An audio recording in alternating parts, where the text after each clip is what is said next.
Oi, pessoal. Meu nome é Tadeu, sou da Editora Elefante. Agradeço, assim como a Laura, agradeço a Casa do Povo por receber esse evento. Agradeço a Coalizão pelo Clima, na pessoa principalmente da Marília, que acho que ainda não veio, se atrasou um pouquinho, que aceitou, topou fazer esse evento em parceria com a gente e agilizou a organização desse evento e articulação. Agradeço muito. Bom, hoje a gente está aqui fazendo esse evento, esse debate de lançamento do livro do Eduardo Gudinas, que a gente traduziu para o português, está sendo lançado hoje, nesse momento, que chama Direitos da Natureza, Ética Biocêntrica e Políticas Ambientais, que é um livro que acho que, infelizmente, não tinha melhor hora para ele ser lançado aqui no Brasil, né? Devido a tudo que a gente está vivendo com esse desgoverno. E o que está acontecendo na Amazônia, enfim, o que já vem acontecendo há muito tempo, mas que parece se intensificar agora. Então, eu queria chamar aqui na mesa, falta o Ailton Krenak, né, que a gente agradece muito a presença, uma das principais lideranças indígenas do Brasil, um dos principais pensadores brasileiros, autor do livro Ideias para Evitar o Fim do Mundo, lançado pela Companhia das Letras, o seu último livro, enfim, teve um papel importantíssimo na Assembleia Constituinte. Então, peço uma salva de palmas para Ailton Krenak.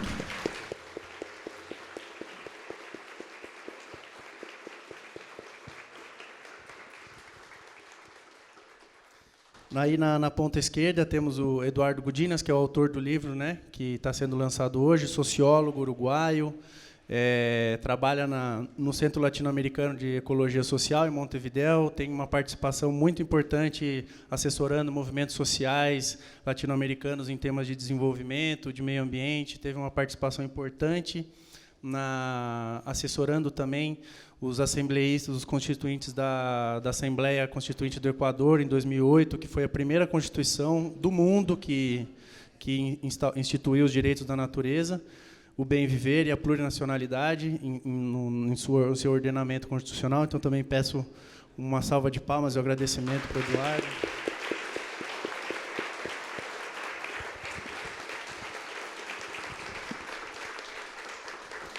E, para mediar essa conversa, também agradecemos muito a presença da Pagu Rodrigues, que é a liderança indígena Funiô, de Pernambuco. É socióloga, é membro da Comissão de Povos Indígenas da Ordem dos Advogados do Brasil e membro também da Coalizão pelo Clima aqui em São Paulo. Muito obrigado, Pagu. Uma salva de palmas também.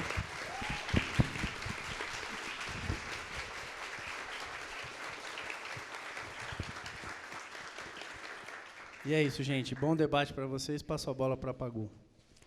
Sochacacá, Aonemã, Yoelhafe, Caceto, Chitelhaiacá.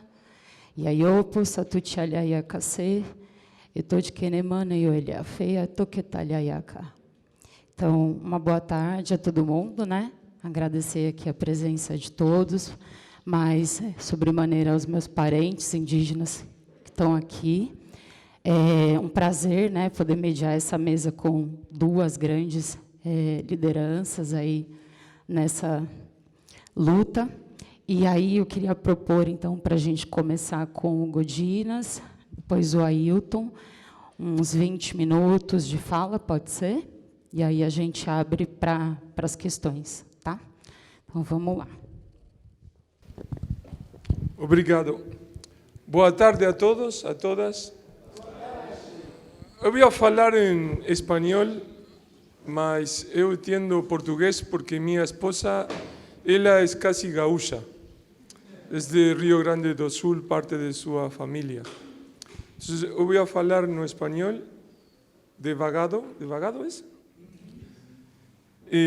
Estoy muy feliz de estar aquí en esta presentación, muy agradecido a la editorial, a Tadeu, a Editorial Elefante, por este libro y la oportunidad de compartir con ustedes dos, la oportunidad de conocer personalmente a Ailton Krenak y también la oportunidad para compartir con ustedes algunos de los debates sobre los direitos da natureza en los países vecinos.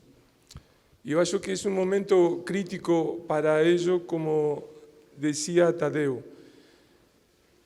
Según o Estadão, o Jornal, o Estadão, o Estado de São Paulo, o Ministerio de Minas de Brasil está terminando una nueva ley o medida provisoria para liberar garimpo, minería y agricultura en las tierras indígenas do Brasil.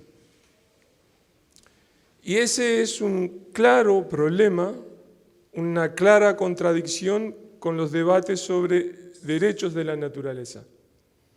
Este libro que hoy aquí presentamos es una versión actualizada de un texto que se ha publicado en distintos países, en Argentina, en Ecuador, en Bolivia, en Perú y en Colombia, ajustado a cada uno de sus países. Y esta versión aquí de Brasil está ajustada, está adaptada a la circunstancia de Brasil.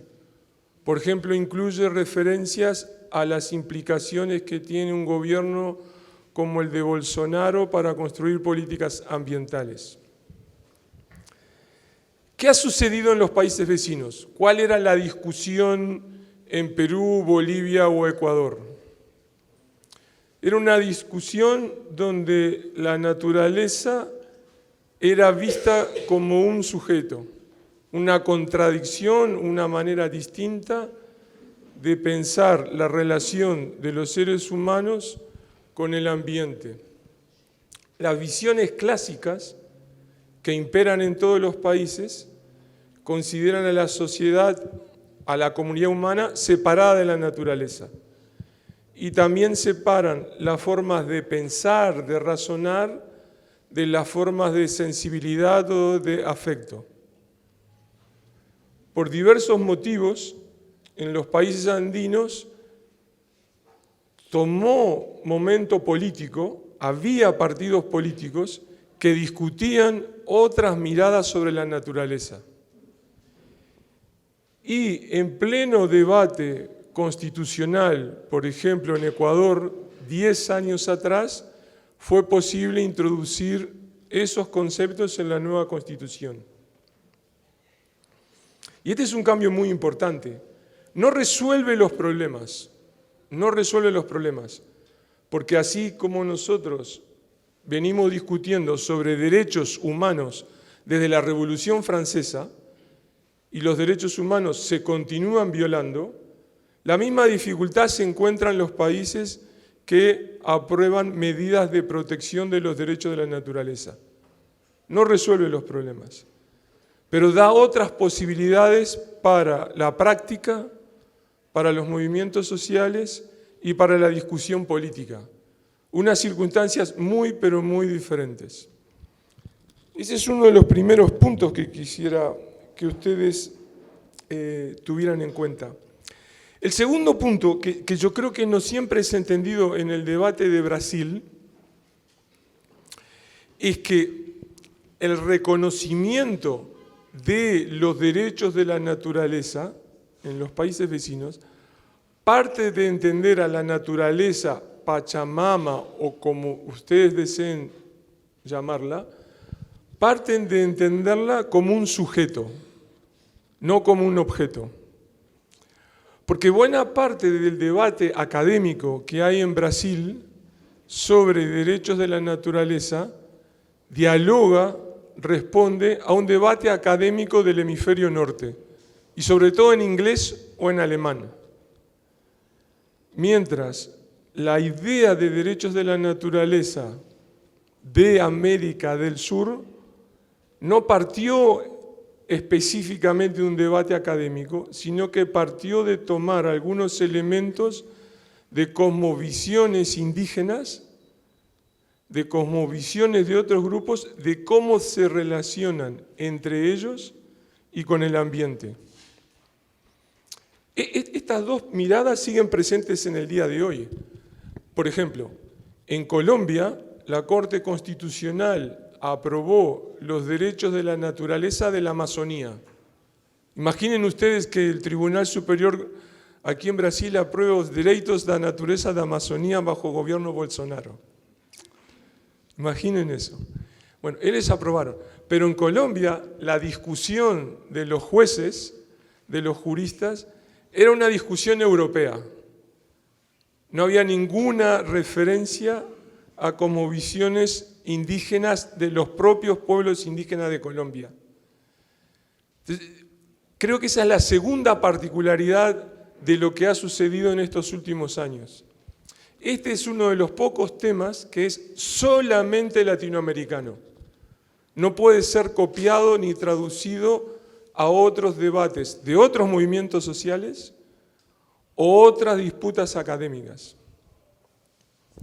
Y un tercer aspecto que quiero mencionar en esta primera ronda es que ese debate siempre estuvo vinculado a una disputa política, que también creo que esa es otra diferencia con Brasil y que ahora hay nuevas oportunidades para resolver esa dificultad.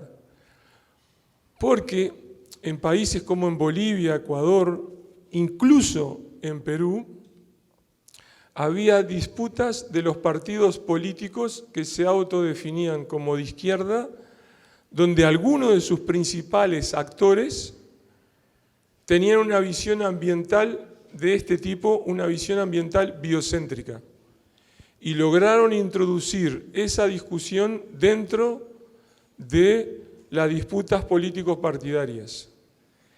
Y esa briga fue tan fuerte que los gobiernos progresistas tuvieron que responder. Porque si ustedes aplican seriamente los derechos de la naturaleza, no puede haber garimpo en la Amazonía, no puede haber petróleo, explotación de petróleo en la Amazonía. Violaría los derechos de la naturaleza. Entonces, eso obligó a los gobiernos progresistas, a la vieja izquierda, a redefinir derechos de la naturaleza para enfraquecerlo y hacerlo funcional otra vez más a la mineración, al petróleo y así sucesivamente. Y ese debate, esa disputa fue muy potente para los movimientos sociales, para lograr independencia y mantener una plataforma propia. Por esas razones creo que estamos con muchas potencialidades aquí en Brasil para retomar este tipo de discusiones.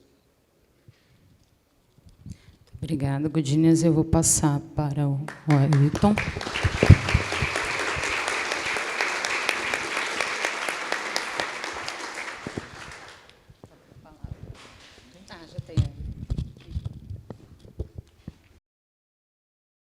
Boa tarde a todos vocês, que nesse maravilhoso dia de sol aceitaram o convite para a gente formar aqui essa comunidade em torno desse tema que o querido Eduardo introduziu de uma maneira tão clara, nos ajudando a estabelecer um horizonte para esse nosso encontro, que eu fico muito feliz também de poder te conhecer, te encontrar pessoalmente. Eu recebi da editora o livro que vai ser publicado aqui no Brasil, tratando exatamente desse dessa sua reflexão, dessa sua produção sobre o tema de como que o novo constitucionalismo latino-americano tentou arrancar daquele lugar colonial plasmado nas nossas constituições, nas nossas legislações, para além dessa ideia utilitária, extrativista, predatória, que se sustenta num lugar que é o lugar antropocêntrico, é o lugar onde o humano, esses homens, esses humanos, muito parecidos com nós que estamos aqui, e se acham autorizados a estabelecer de um lugar abstrato o direito da natureza. Só o enunciado de que nós, os humanos, podemos delimitar o direito da natureza, já denuncia como nós somos pretensiosos. Ora, a natureza, ela nos concedeu algumas áreas de circulação por aqui. Nós não somos capazes de ler o que ela nos aponta como o caminho que nós deveríamos trilhar para que uma parte desses conflitos históricos que nós continuamos reproduzindo pudesse, pelo menos, diminuir. Introduzir nesse campo os outros conflitos de ordem política e aqueles que são marcadamente definidos pela nossa história colonial. Nós somos um continente colonizado. A gente não pode se esquecer disso. Assim como as mentalidades reproduzem no campo do direito, nos debates sobre constitucionalismo na América Latina, e, obviamente, nos Estados Unidos também, esse continente ele tem uma marca indelével, que é o de ter sido invadido por uma força estranha que veio aqui colonizar os povos originários daqui e extrair desse território tudo o que puderem. Numa espécie assim de sanha civilizatória. E conseguiram construir uma narrativa tão bem estruturada, onde essa gente é a civilização. E todos que estão fora desse arranjo são os bárbaros. Então, nós somos bárbaros. Somos os filhotes da terra que insiste em falar a língua da terra, diferente daqueles que acham que podem se dirigir a esse organismo maravilhoso, do qual nós fazemos parte, assim como poros, determinar como esse organismo se move. Nós temos que respeitar a trilha que esse organismo vivo indica para nós vivermos melhor. Nos últimos 20 anos, 30 anos, tem acontecido de uma boa parte dos nossos irmãos que vieram de outros lugares do mundo colonizar esse continente, sentirem a falta de algum sentido nas suas vidas. E eles começaram a produzir um tipo de narrativa que anseia por alguma coisa que seria o bem viver. Parece que se tem uma coisa comum entre os bárbaros e os civilizados, é que todos queríamos viver bem. Mas se a gente inverter o sentido, é bem viver. Essa coisa das nossas colonização, onde uma parte da América foi colonizada por ingleses, a outra foi colonizada por espanhóis, e um pedaço significativo foi colonizado pelos portugueses, ele plantou uma esquizofrenia ameríndia, se a gente pudesse dizer assim. Porque cada povo nosso sofre uma agressão apoiada numa epistemologia que é do colonizador, do colono. O colono veio dizer como os povos originários daqui devem se comportar. Os invasores decidiram dizer para os povos originários o que eles devem fazer, como eles devem viver. É claro que o roteiro que oferecem para nossos povos viver não é o que a gente entende como bem viver. Mesmo que esse programa que o Ocidente difundiu pelo mundo inteiro, onde a ideia da civilização implica predar o planeta, petróleo, minério, floresta, água, tudo o que nós precisamos para esse bem viver, virou mercadoria.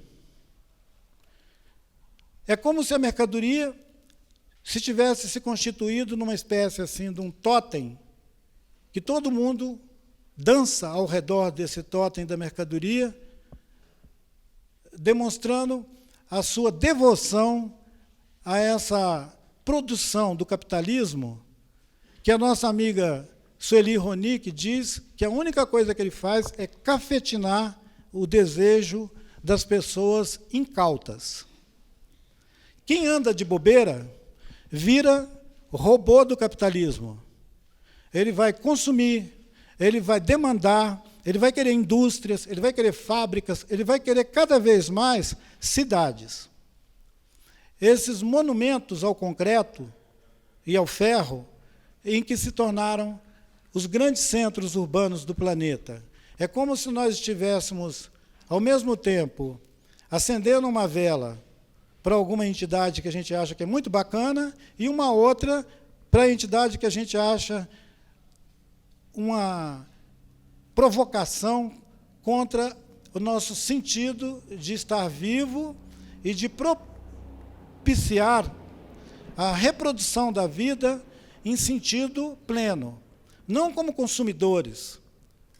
Não como consumidores sempre ávidos a uma próxima mercadoria, a um próximo design, a uma próxima brincadeira que a mentalidade do Ocidente imprimiu de uma maneira tão profunda em todo esse continente, que se você disser para as pessoas que você vai acabar com essa espécie assim de farra do extrativismo, as pessoas falam, mas como? Eu vivo na beira de um rio, que no mapa tem o nome de Rio Doce. Há 200 anos atrás, quando se referiam a esse lugar, chamavam de Floresta do Rio Doce. Havia uma floresta. Essa floresta, ela se distinguia da floresta tropical da Amazônia, ela se distinguia da Mata Atlântica, porque ela era uma floresta que só teve a possibilidade de existir por causa daquele bioma. Aquele lugar proporcionou aquele tipo de vida. Os pássaros, as plantas, toda a floresta, tudo o que respira vida, estava ali com esse emblema de a Floresta do Rio Doce. Em menos de 100 anos, esse lugar foi devastado e se transformou num lugar que passou a ser chamado na literatura de Vale do Aço. É muito pouca poesia e um bom gosto exagerado pela mercadoria de novo. Um lugar que era Floresta do Rio Doce, 100 anos depois vira Vale do Aço. Acompanhar o curso do rio com uma longa estrada de ferro, que é uma das poucas que sobrou no nosso país, que vai da capital de Minas Gerais até o oceano, vai até o litoral, no Espírito Santo. 600 quilômetros desse rio, nos últimos 4 anos, foi plasmado pela lama podre da mineração, cheia de tóxico. A lama tóxica ocupou o corpo do rio e milhares de pessoas que tinham as suas vidas animadas pela presença do rio, inspiradas pela presença do rio, que podiam cantar para o rio, beber a água do rio, pescar, tudo que um rio maravilhoso pode proporcionar, de uma hora para outra, virou uma grande trilha de lama, de uma das atividades mais premiadas da nossa economia regional, que é a mineração. Essa atividade econômica errada, no lugar errado, fazendo coisas erradas, ela constitui o jeito de viver de milhões de pessoas. Quando esses milhões de pessoas, chocados com o drama dessas famílias ribeirinhas, olham aquilo e falam, nossa, mas que acidente feio. As pessoas não se incluem na responsabilidade sobre aquilo. De quando uma floresta foi transformada em Vale do Aço, como se nós estivéssemos finalmente aprendendo a progredir. Desenvolvimento, progresso, são os lemas de uma humanidade totalmente descolada do planeta, do lugar, do mundo, onde surgiram, para uma abstração que só o capitalismo teve o poder de introjetar nas mentalidades das pessoas, a ponto disso não ocupar mais um campo dos nossos debates políticos. Eles ocupam outro lugar,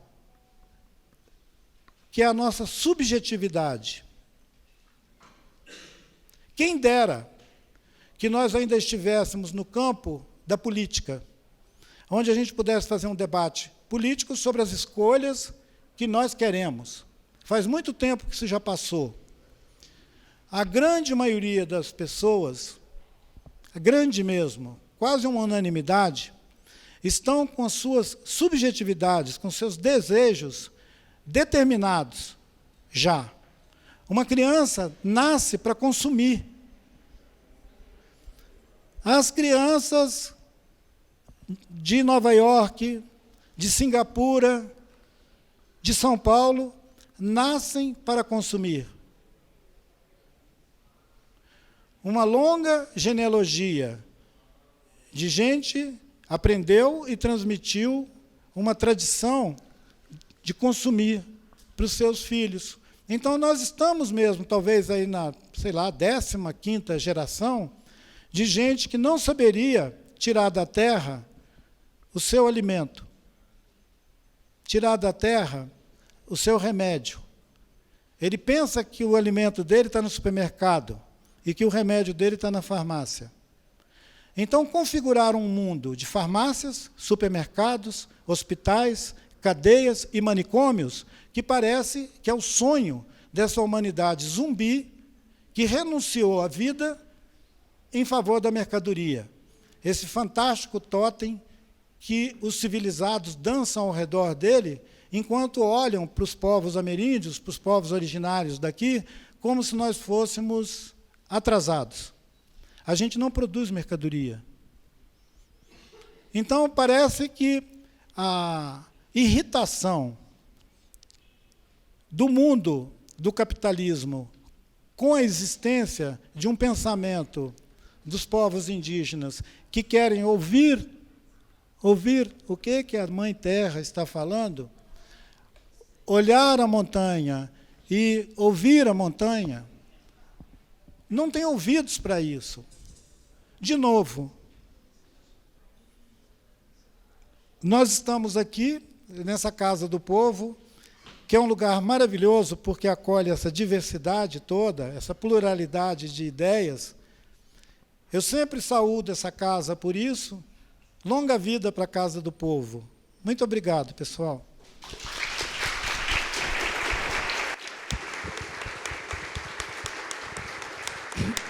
Obrigada, Ailton. Eu vou abrir algumas inscrições para quem quiser fazer questionamento. Eu queria só antes propor uma questão, na verdade, para reflexão e para o Ailton e para o Godinas, que eu acho que a gente está numa conjuntura aqui no Brasil em que um tanto contraditório, né? Porque o que a gente está vendo acontecer em relação à questão ambiental no governo Bolsonaro é gravíssimo. É uma completa negada, na verdade, de direitos da natureza, mas, ao mesmo tempo, coloca para a gente uma possibilidade concreta de construir uma luta que vá para além da luta que a população indígena está fazendo há 15, 19 anos contra o capitalismo, né? Porque acho que o que está desenhado é isso, né? Esse sistema, esse desenvolvimento não deu certo. Que a gente está dizendo isso há séculos, né? Que ia dar ruim, que não ia dar certo, e a verdade é que é por isso que os povos indígenas incomodam tanto, né? Muita gente faz parecer que o nosso debate é só um mero debate identitário, né? Para a gente ter, da parte do Estado, reconhecimento sobre a nossa identidade. E, na verdade, não. O que a gente faz é uma resistência estruturante diante de um governo de um país que negou todos os nossos direitos e que, para existir como Estado, teve que negar e violar todos esses direitos, de um país com a estrutura fundiária que tem, né, que não demarca a terra indígena, que nunca fez reforma agrária, e justamente nunca fez e não quer fazer porque está ancorado num modelo que está baseado na produção de mercadorias, do extrativismo. E um pouco o que eu tenho notado é que este governo quer emplacar um novo ciclo de expansão do capitalismo, que ele só consegue, de fato, mantendo este modelo histórico do Brasil, baseado na monocultura, na mineração, na exploração e proletarização da mão de obra indígena e negra, né? E nega, portanto, e torna a gente, de fato, o principal inimigo dessa conjuntura, né? Não é à toa que as primeiras medidas do atual governo foram, de fato, retirar os direitos da população indígena, paralisar demarcações de terras no Brasil, porque, de fato, a gente constrói uma resistência que é de um debate estrutural da nossa sociedade, né? De como se forma o Estado brasileiro violando os nossos direitos. E eu fico sempre pensando que nós, povos indígenas, nunca negamos direito nenhum à natureza, né? Muito pelo contrário, quem fez esse apartamento entre o que é sociedade e o que é a natureza foram justamente as pessoas que se dizem civilizadas, que não conseguem escutar o espírito de cada árvore, o que a terra tem para dizer, o que o tempo tem para nos dizer. Porque realmente pensam e têm uma cosmologia baseada, na verdade, na exploração de tudo isso, que não é a cosmologia que a gente partilha, que a gente compartilha. E acho que a gente tem alternativas que a gente pode continuar oferecendo. Acho que hoje a luta indígena estabelece um equilíbrio mesmo de vida da humanidade, porque 80% do que tem conservado no mundo de natureza é em território indígena, e é onde interessa justamente fazer esse ciclo de expansão capitalista. Então, eu queria perguntar, assim, a médio prazo, diante do que está colocado, né?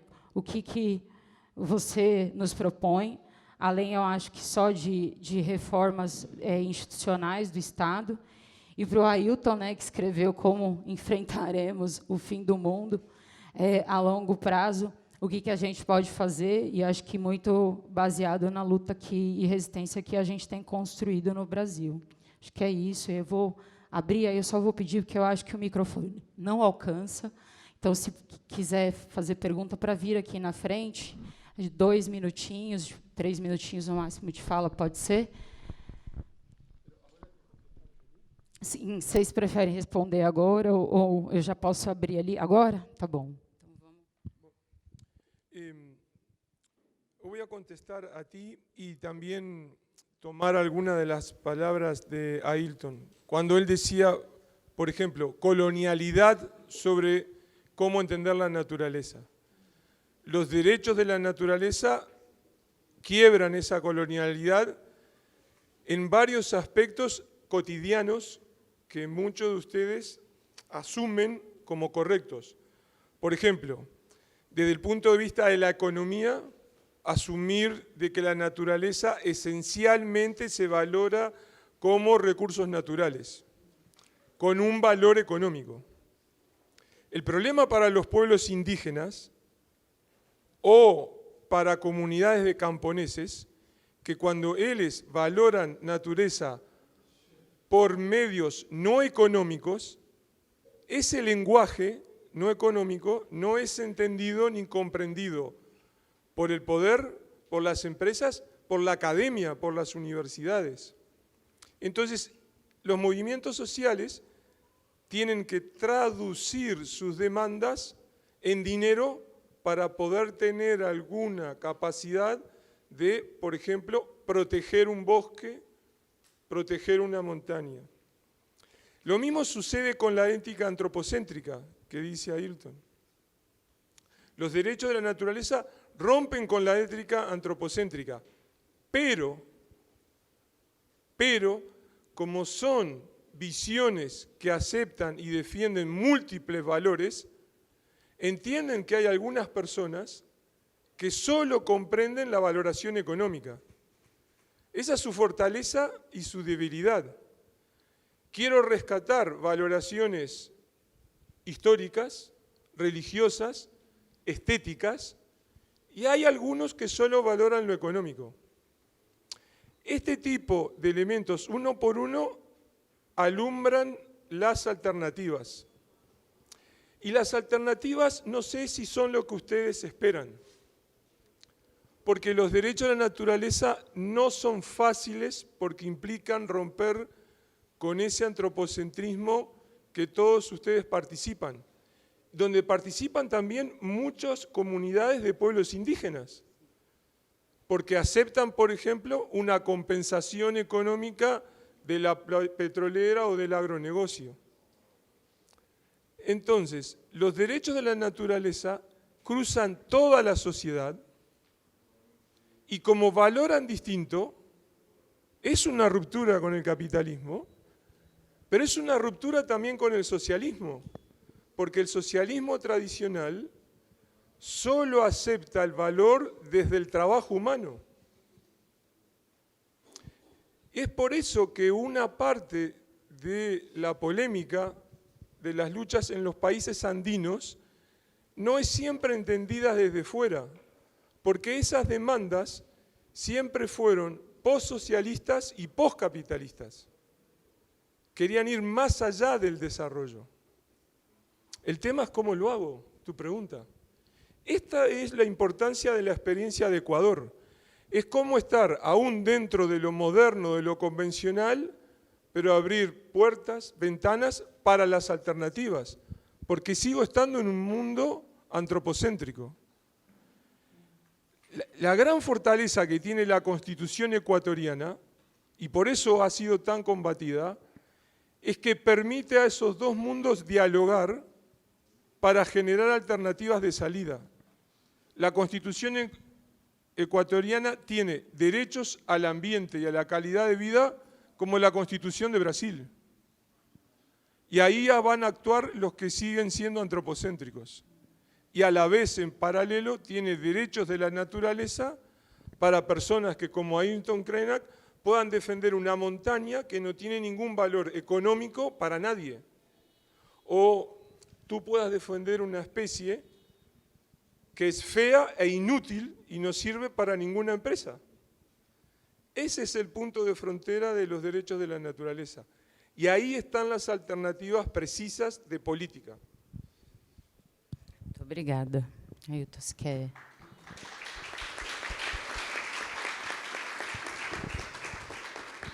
responder agora ou posso abrir para as pessoas, Ailton?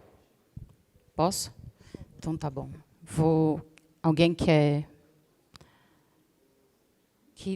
Vou só pedir para vir aqui na frente, porque eu acho que não alcança.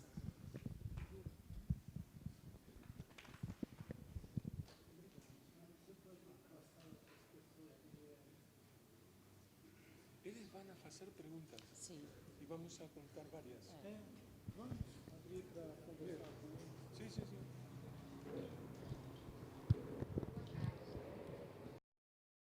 Boa tarde. Meu nome é Sucena, né? Sou jornalista, também do terceiro setor. A minha pergunta vem ao encontro do que o senhor falou agora, né?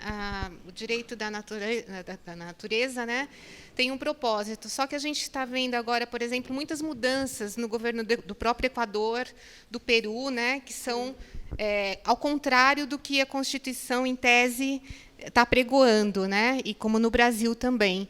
Aí eu gostaria de ter um posicionamento. Será que é suficiente ter isso em âmbito legal, como a gente tem políticas nacionais aqui no Brasil, política indígena, sendo que não tem implementação? Como é que vocês veem esse desafio? Que não é só do Brasil, mas América Latina, enfim, está uma questão até no próprio mundo, né? Vou abrir de 3 em 3, que é mais fácil, né? Olá, boa tarde. Eu sou Hamilton, sou colombiano, sou engenheiro e eu gostaria de levantar um questionamento relacionado a o quanto a luta ou a discussão deve ser política, sim, deve se encontrar nos espaços de decisão, de eleição, de escolha por um representante de cada um de nós, mas me parece muito mais necessário e urgente a construção de alternativas comunitárias e de base, que renunciem ao ego de cada um falar eu faço isso pela natureza, eu faço aquilo outro, mas todos nós fazemos e todos nós contribuímos de alguma maneira. Isso me parece que traria de alguma maneira o encontro de várias visões, não só a visão do ambientalista, a visão do político, do engenheiro, mas juntaria todas elas de alguma maneira. Não sei como, ou se há alguma boa prática, algum bom exemplo de construção a partir da base que consiga integrar essas visões, às vezes, tão diferentes e que envolvem uma questão psicológica tão forte quanto eu faço isso de uma maneira contra e pelo meu bem-estar, ou eu faço aquilo outro pelo bem de todos nós e que, às vezes, traz muito essa questão do ego no meio. Obrigado.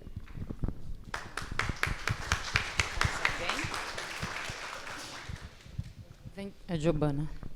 Aí eu passo.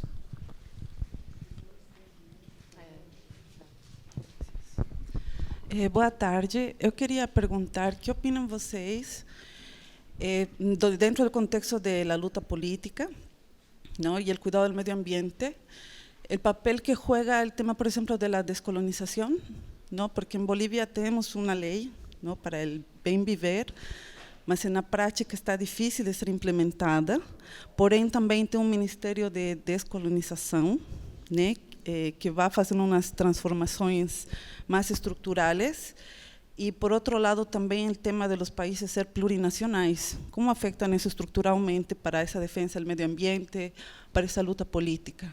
Isso. Obrigada, Giovana. Vou passar, então, aqui a Ailton e Godinas para responder.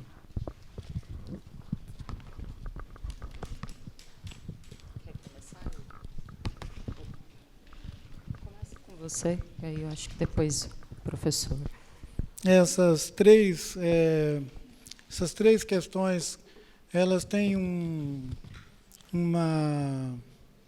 em si mesma, elas têm um enunciado de que nós já estamos despertando para que as velhas formas de encaminhar questões que são globais não podem mais ter resolução local, regional. Aquela ideia da década de 80, aquele enunciado de pensar globalmente, agir localmente, digamos que ela ensaiou uma passagem das mentalidades amplas, não só aqui no continente, mas em vários lugares do mundo, de que nós precisávamos ter uma percepção para além da resolução de questões regionais. Se nós mantivéssemos essa perspectiva, a gente podia pensar, por exemplo, que se a Europa se resolver, ela pode continuar mantendo o seu processo autônomo, explorando a periferia do mundo. Algumas das ideias que em diferentes épocas nós tivemos, principalmente do século XX para cá, sobre compartilhar a responsabilidade entre nós no mundo, elas foram apropriadas pelo campo da política. Foram apropriadas de uma maneira tão eficaz que mesmo as novas gerações continuam acreditando que é no campo da política, dessa representação, como foi mencionado aqui, que nós teríamos um lugar de resolução de algumas dessas questões fundadoras desse colapso do nosso envolvimento, e não desenvolvimento, com os lugares onde nós vivemos, com a Terra como organismo. Essa compreensão, ela está, de alguma maneira, sempre reaparecendo em eventos que nós ficamos tocados pelos eventos.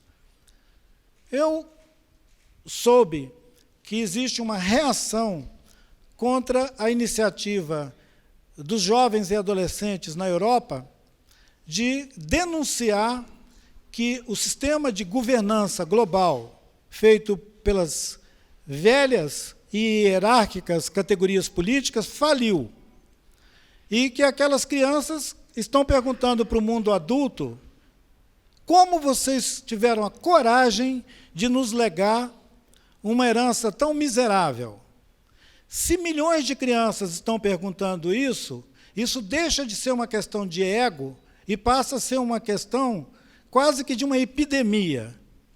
Estamos todos incomodados. Não tem ninguém à vontade nesse vasto ambiente que é o planeta Terra e esse playground que a humanidade compartilha.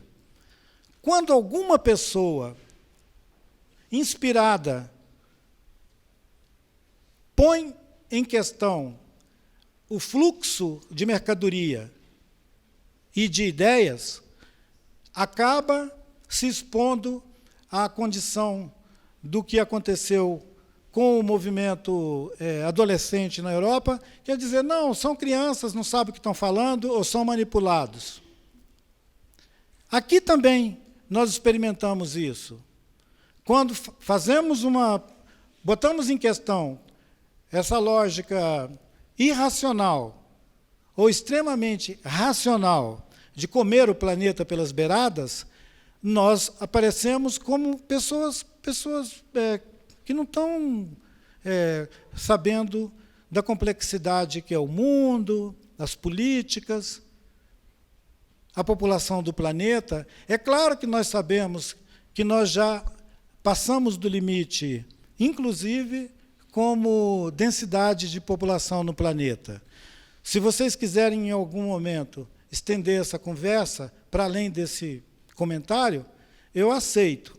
E eu queria dizer para vocês que, quando a colonização imprimiu aquele genocídio americano, que todo mundo sabe que aconteceu, mas que já passou a página, sobraram algumas memórias sobre como viver na Terra seguindo o ordenamento da Terra, e não dos homens ordenando a Terra. A parábola fundamental para esse nosso encontro, para mim, ele reside nisso. Quando nós enunciamos um direito da natureza, nós estamos invertendo o lugar em que nós deveríamos estar instalado para nos pronunciar. Então, eu acho que o movimento dos adolescentes na Europa, ele tem uma potência, ele tem uma possibilidade de desautorizar a continuidade dessa predação que as corporações fazem no planeta, inclusive porque a maioria dos seus pais, avós e tios são os gerentes dessas corporações que estão comendo o planeta. Então, é bom que, quando eles voltarem para casa, encontrem os seus filhos e netos olhando para eles, dizendo: que merda é essa que vocês estão fazendo com o mundo? Pelo menos isso, gente, porque é um grito de libertação de novas gerações acerca do incômodo que as gerações que antecederam estão fazendo aqui na Terra. Eu fiz comentários sobre diferentes paisagens dessa história que nos constituiu como uma comunidade plural, mas que não pode prosseguir dessa maneira porque ela não respeita a singularidade de cada um dos povos que compõem essa tal de pluralidade, né? Nós podemos e devemos experimentar a pluralidade, mas nós não podemos negar as memórias, os exemplos e a longa existência de formas de vida aqui nesse continente e em outros lugares do mundo, onde os humanos ainda respeitavam a lei ou o mandato da terra, da natureza, se queremos entender a terra como natureza. Porque eu já ponho em questão a própria ideia que o Ocidente constituiu de natureza. O Ocidente precisava criar um campo de disputa entre os humanos e ele decidiu criar um lugar que se chama natureza. O Marcos Eduardo, ele me deu esse livro de presente e eu abri numa página que diz: os erros praticados pela economia convencional, entre aspas aqui, têm nos custado a qualidade do projeto de vida. Os erros praticados pela economia convencional têm nos custado a qualidade do projeto de vida. Ele cita aqui o Leonardo Boff, dizendo que ele escreve que o grande equívoco de todo o projeto da modernidade, fundado no paradigma da conquista e da dominação, foi não ter levado em consideração a terra, o organismo terra. Não é a terra fundiária, a terra lote, a terra terreno, mas é aquela que em 1875, o chefe Seattle, que ficou para a posteridade com a carta do grande chefe do povo Squamish, que vive na costa oeste dos Estados Unidos, ele disse para o general que estava conduzindo uma tropa para expulsar eles do território de origem deles. O general disse: o grande chefe de Washington me disse que é para vir aqui comprar a sua terra, tal. A questão da valoração. Ele disse: como? Vocês querem comprar a terra? Mas vocês vão ser enterrados aqui. Que pretensão é essa? Nós somos terra.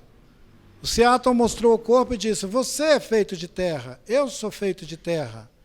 Como que eu posso criar uma abstração em que eu vendo ou compro a terra, uma mercadoria? A terra não é uma mercadoria.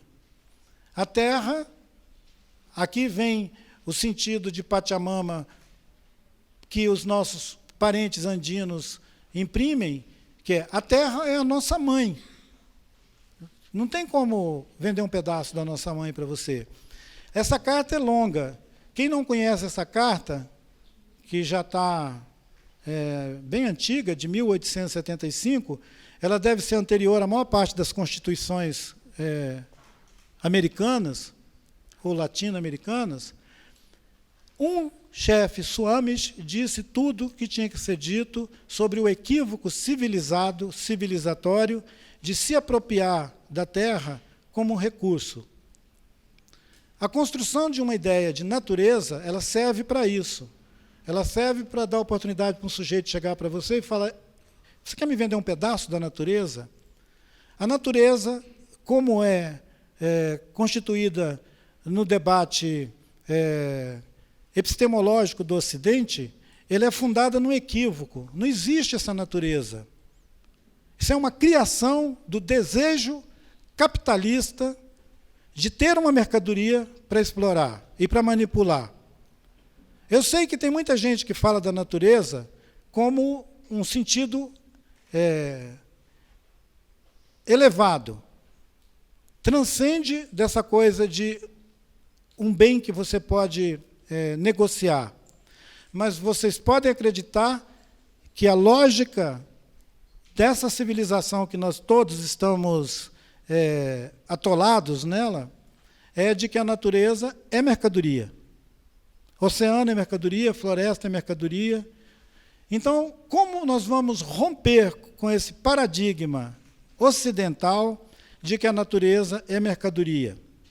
Ou como nós vamos pôr em questão que a ideia de mercadoria foi só uma criação para abrir caminho para essa experiência que nós vivemos hoje de uma humanidade excludente, onde a grande parte da humanidade não tem acesso mais nem sequer à água, quanto mais a essa ideia de uma natureza comum, compartilhada por todos nós, por todos os povos. A experiência da Bolívia talvez seja a experiência mais radical no sentido de se propor a descolonizar a mentalidade governamental ou governamentalista, que produz governos, é uma fábrica de governos ou de governanças, que é uma ficção, mas que nós estamos de acordo sobre isso. E é por isso que elegemos presidentes, deputados, governadores. Não é por outra razão. É porque nós continuamos acreditando que existe uma possibilidade desse campo da política se constituir, pelo menos, numa transmissão entre aqueles que desejam viver num mundo compartilhado e aqueles que insistem em se apropriar do mundo como mercadoria. Eu acredito que nós estamos vivendo um dilema grave, que é botar em questão essa ideia de representação. Eu acho que quando cada uma das nossas comunidades, seja o povo Funiô, seja o povo Machacali, Krenak, Chavante, Yanomami, ou uma comunidade caiçara aqui no litoral, qualquer um coletivo que decidiu que não quer ter uma propriedade particular, ele é uma ofensa a essa ideia predatória da terra. Por ser uma ofensa a essa ideia predatória, é que nós somos caçados como se fôssemos inimigos. E, é claro, um governo reacionário e sem noção, como esse que nós estamos agora tendo que suportar, ele vai partir, o seu primeiro ato político vai ser o de detonar com o povo indígena. E depois com todos os outros que estão por perto. Porque não foram só os povos indígenas que foram postos em questão o seu modo de vida. O campo da arte, o campo da cultura, o campo de tudo que não é um negócio, hoje está em julgamento. Em julgamento por um governo arbitrário, por um Estado que copia a reprodução sistemática dessa governança agressiva do mundo. Nós estamos diante de um dilema grave.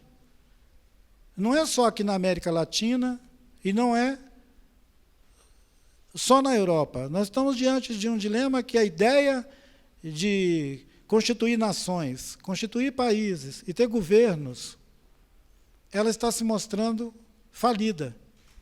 Nós não precisamos ficar agoniados com o fato de a gente estar vivendo uma breve tragédia social com as políticas que estão acontecendo no nosso continente, porque isso pode ser só uma fase do que nós teremos que passar para mudar a nossa compreensão de governança, de autogoverno e de compartilhamento de responsabilidade no mundo onde nós temos uma complexidade que os nossos antepassados não tiveram que enfrentar. Eu fico muito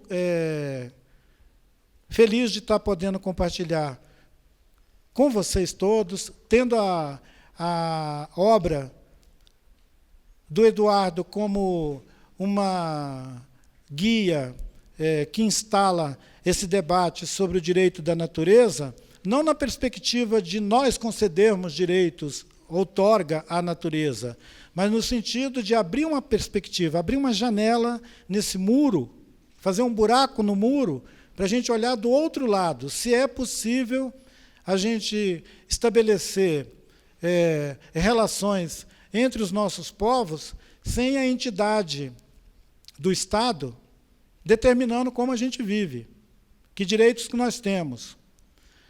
Parece que uma memória que os povos originários guardam é a de não reconhecer a abstração do Estado.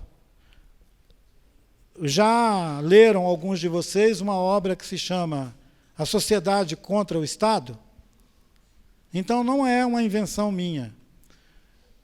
Um observador atento já escreveu sobre isso, ele se chama Pierre Clastre, e ele disse que a natureza das organizações comunitárias que nós constituímos não concebe um lugar para esse aparato que é o Estado. A pergunta desse jovem sobre como escapar dessa armadilha de negar essa superestrutura e não ser capaz de criar governança comunitária onde nós vivemos, ele deveria botar em questão também a nossa maneira de nos apropriar das coisas. Como nós chegamos a ter um sítio, uma casa, uma cidade, um lugar para morar. Porque se esses lugares que nós estamos vivendo hoje foram todos configurados dentro dessa lógica de apropriação, significa que mesmo essa casa do povo onde nós estamos, teria que perguntar como foi que alguém virou dono desse lugar. Para a gente ser radical, não pode sobrar pedra sobre pedra, né, gente? Então, é por aí.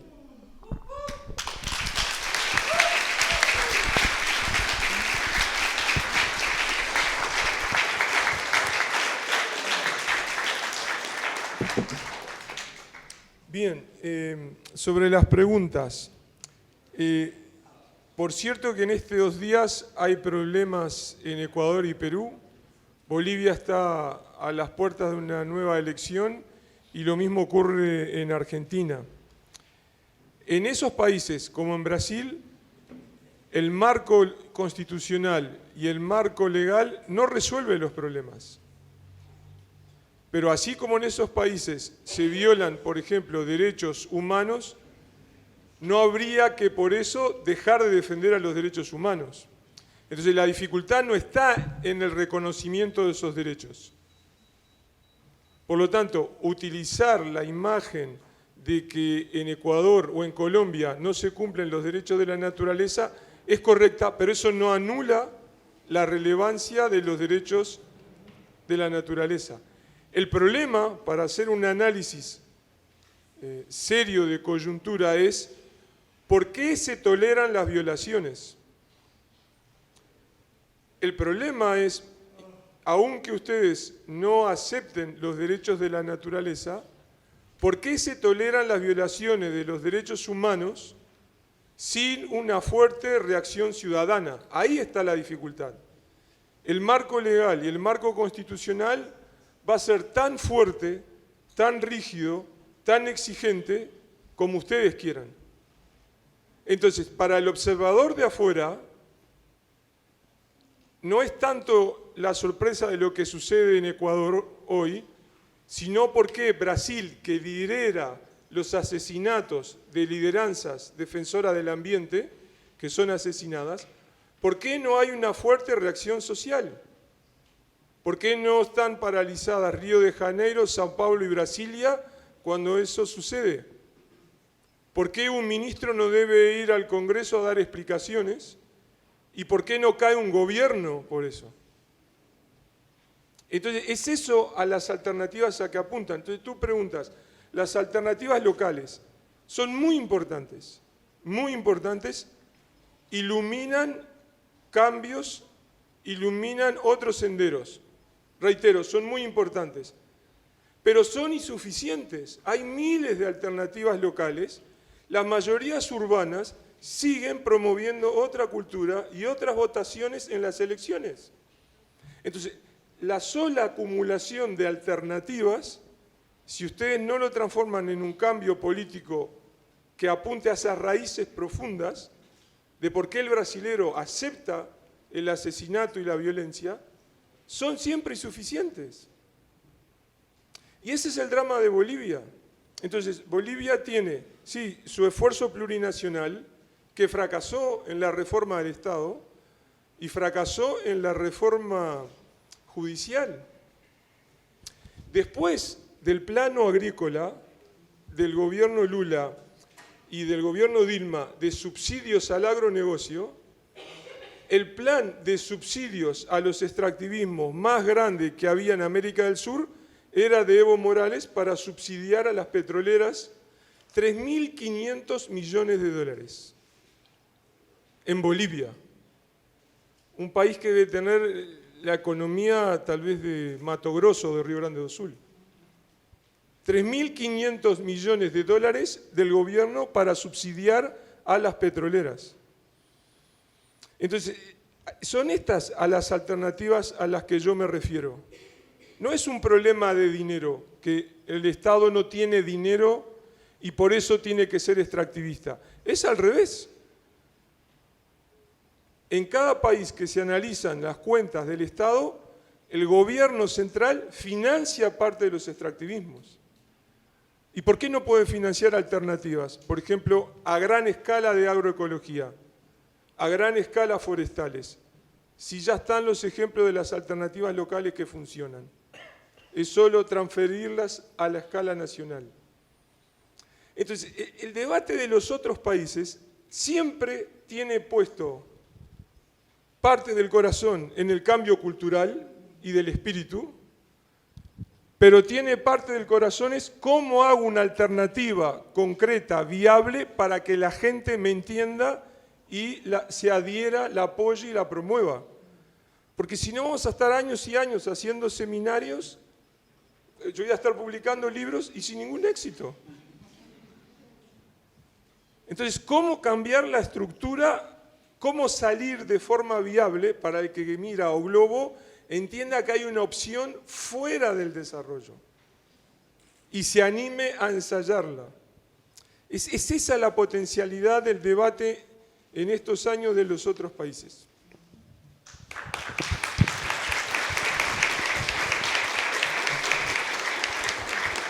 Vou abrir, então, mais 3 perguntas, aí a gente volta e eles respondem. Então, ali, a Alba aqui, já vem aqui na frente, quem for falar, e você. Então, são mais...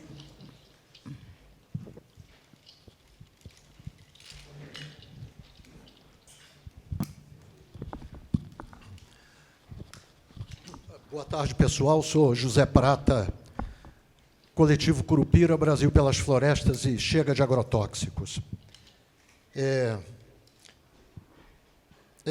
Parabéns pela presença e parabéns aos expositores e ao autor. Eu penso que essa discussão dos direitos da natureza pode dar um passo para nos ajudar a superar essa arapuca dialética greco-romana que deu ruim. Quer dizer, nós somos dizia o Darcy que nós somos uma Roma tardia, uma Roma negra, e isso é produto de uma colonização monoteísta, mais que isso, judaico-cristã, latina, católica e ibérica. Queria mesmo era pilhagem, mas pensava em si como uma civilização salvacionista. E isso aparece naquele dilema perspectivista do meu conterrâneo antropólogo Viveiros de Castro, aparece na obra do mestre Freire, não é? Ele escreveu Casagrande e Senzala. Talvez falte ainda alguém escrever Senzala e Casagrande. Eu acho que aparece na obra do mestre Buarque de Holanda, o pai do sambista, escreveu a visão do paraíso. Talvez ainda falte a gente escrever a visão do inferno. Então, eu penso que a iniciativa dos direitos da natureza dá um passo para reconciliar esse conflito e também produz uma energia para escorar o mundo e para que o céu não caia sobre os nossos Ouriço. A minha pergunta para o Ailton Krenak é que estamos, talvez, perante uma possibilidade concreta do céu desabar sobre nossas cabeças, Ailton. E como fica a Terra? E como fica para nós?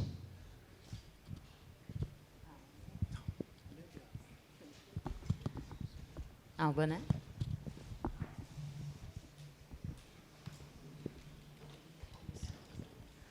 Boa tarde a todos. Uma honra estar aqui. Gratidão profunda. Com licença dos minerais, vegetais, animais, humanos, encantados, norte, sul, leste, oeste. Sou ticuna, não aldeada. A minha inquietação parte de me lembrei enquanto escutava tudo isso e com um grande aprendizado sempre, me faz muito, muito emocionada, mas nesse momento a gente precisa ter a razão. É a questão que nós já sabemos, mas eu gostaria de fazer uma partilha e deixar a pergunta. Ontem eu assisti um vídeo no YouTube, realmente eu não me lembro, mas vocês podem procurar. Juntando com o que Carl Sagan falou na década de 80, um astrônomo, que se nós tivéssemos 1,5 graus aumentados até 2 no clima da Terra, a gente estaria numa eminência de um extermínio. Eu sei que é meio malthusiano, meio catastrófico que eu estou colocando, mas é para a gente acordar mesmo, não tem tempo. Então, Carl Sagan, muito cientista, tudo o que está acontecendo no mundo, e a gente ainda, mesmo que seja maravilhoso, a gente continua ventríloco, falando nós para nós mesmos. Então, a minha inquietação é como que a gente vai quebrar essas barreiras culturais e chegar nos outros lugares que a gente precisa chegar, os parentes e os não índios que nos apoiam, na questão do clima e da mudança climática, afetando já a questão do polo magnético. Então, o que eu quero colocar para finalizar é o seguinte: a Terra inclinou 23,5 graus nos últimos 2 décadas. Ninguém fala isso. Nós temos aí vários estudos científicos sobre a questão climática. E agora, eu vi ontem que o polo magnético, não sei se os senhores sabem, o polo magnético é uma coisa e os pontos cardeais é outra. Por acaso, nós nascemos num tempo civilizatório que o polo norte coincidia com o polo norte magnético. No entanto, o polo norte magnético está se deslocando, ao olhar o mapa, né, esse que nós conhecemos, para a direita. Então, vai chegar um momento que a gente não sabe o que vai acontecer, né? Isso é fato, isso é real, isso não é teoria de conspiração. O polo magnético está se deslocando, daqui a pouco não vai ser mais norte-norte, você pode fazer teste com a sua bússola. E a minha pergunta, que não quer calar, uma inquietação para que a gente possa cocriar algo, né, propositivo, de semente, não sei. Sair dessa dialética como nós vamos sobreviver à mudança do polo magnético que se desloca para a direita, que vai influenciar cada vez mais na questão climática, nos fenômenos naturais, e tudo que os senhores estão vendo hoje por hoje. Alguns fenômenos que não aconteciam nem no Brasil estão acontecendo. Então, a minha inquietação profunda, até para jogar assim uma semente, não sei se tem gente que está ligado na astronomia, sobre isso, sobre os polos magnéticos que estão se deslocando. Muito além da nossa vontade. Enquanto a gente está aqui agora, está deslocando. E nós não sabemos realmente o que vai acontecer. Obrigada.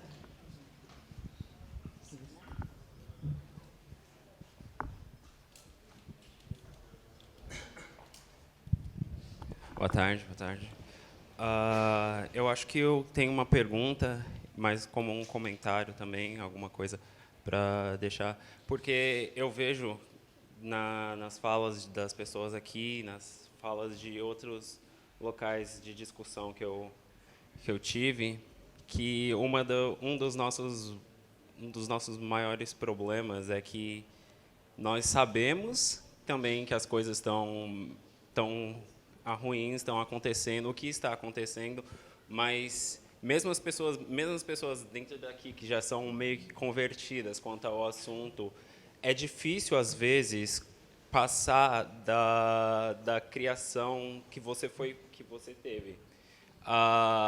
Existem barreiras sociais e culturais quanto ao que você foi exposto durante a maioria da sua vida, que faz com que você não tenha que faz exatamente com a abstração da natureza. É realmente um grande problema procurar o meio ambiente fora de nós mesmos, porque uma das falas que eu mais gostei de uma pessoa é que o meio ambiente somos nós. O meio ambiente está dentro de nós e não existe uma separação, mas essa separação, essa falta de separação não é sempre tão óbvia quanto nós tentamos falar academicamente. É difícil de entender isso. E uma das formas mais efetivas que eu vejo para a desconstrução disso é a dissolução, primeiro o entendimento que o sistema está dentro de nós, que o sistema capitalista influenciou nós desde sempre, está dentro da gente. Mas a dissolução disso necessita uma dissolução também do próprio ego das pessoas, e isso eu encontrei em psicodélicos. Psicodélicos, que é uma das formas, que é uma dos marcos das culturas indígenas também. Esse encontro e a experiência que eu tive com psicodélicos é exatamente da comunhão com a natureza. E isso qual não é social, não é cultural, não veio de uma indústria, não veio de fora, veio de dentro de mim e entendimento quanto a isso. E eu queria saber então de vocês, o que você acha quanto ao uso de psicodélicos para a dissolução do ego das pessoas, e mesmo que pareça meio assustador às vezes. E quanto a alternativas que você vê como efetivas para a dissolução exatamente do ego, para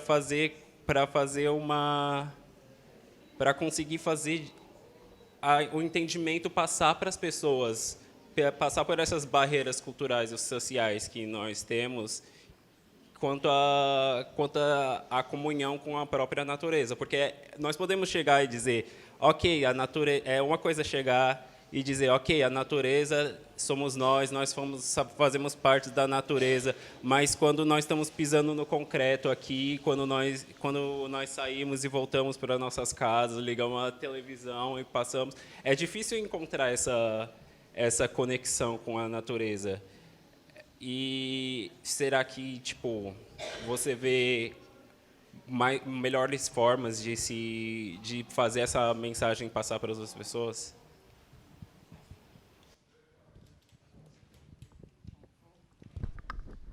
Eu vou passar, então, para eles responderem. Aí queria propor se eles já podem responder e fazer as considerações, né? Que já são 4h10, eu acho que depois a gente tem que liberar o espaço para uma outra atividade, né? Então, pode ser... Não vai responder? Mas, pelo menos, as considerações finais, não? Aí, passou... Vamos lá, Ailton. Oi.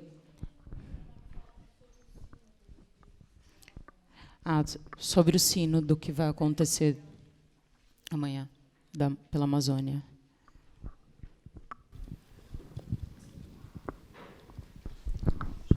Que bom que nós chegamos a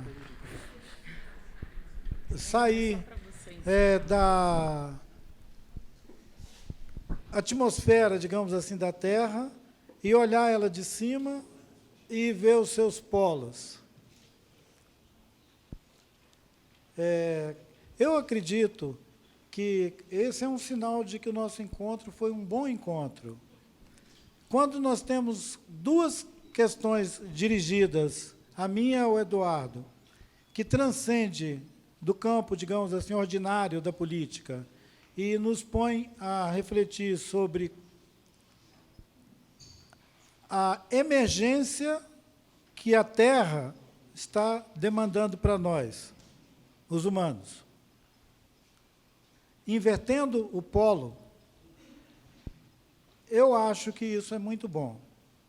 A outra questão que foi enunciada aqui pelo Prata é de que nós estamos na iminência dessa narrativa sobre a queda do céu. Ora, a ideia de que nós somos imprescindíveis aqui na Terra é uma ideia muito, por falar em ego, egoísta gigante. Nós não temos importância nenhuma, a não ser para nós mesmos. Alguém já disse que se nós não tivermos nada de ego, a gente morre. Então, não precisam, não precisa, principalmente os jovens, não precisam ficar tão amedrontados diante da possibilidade de você se constituir numa pessoa que consegue se pôr diante dos seus iguais e fazer um enunciado do que você pensa, do seu ser coletivo que te engendra, sobre a vida, sobre o mundo. Eu aproveitei esse encontro nosso para lembrar que existem ainda pessoas que se constituem em indivíduos coletivos. São pessoas que estão convivendo no cotidiano junto com a gente, mas que têm uma experiência expandida de ser, que não acha que está sozinho. Ele não virou uma esfera do ego. Ele sabe que ele tem um ego, porque senão ele não anda, não fica em pé, não se direciona. Não tem problema. A questão fundamental é se você tem consciência de que você tem um ego. É que tem muita gente inconsciente disso, e o ego dele sai por aí aprontando. É mais ou menos o seguinte: controle o seu ego. Né? Esses alertas, às vezes, eles quase que me intimidam. Tipo assim, Ailton, tem tanta gente no mundo andando por aí, por que você acha que precisa fazer um enunciado sobre ideias para adiar o fim do mundo? Não é um manual, não é um guia de sobrevivência no planeta.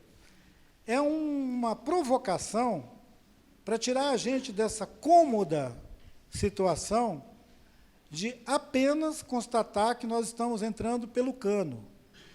É um alerta, tipo, ó, estamos indo pelo cano, para todo mundo ficar sabendo que já está indo. Agora, também não é um lamento sobre a possibilidade da gente ser banido do planeta. Outras espécies já foram. Quando nós conseguimos entender que nós não somos os únicos e nem os mais interessantes viventes do planeta, a gente podia considerar que se a gente desaparecer também, não é tão grave assim. Outro dia me ocorreu que tomara que se a gente, todos, experimentar uma extinção global, que não apareça em algum futuro muito remoto uma civilização idiota que queira nos transformar em combustível fóssil.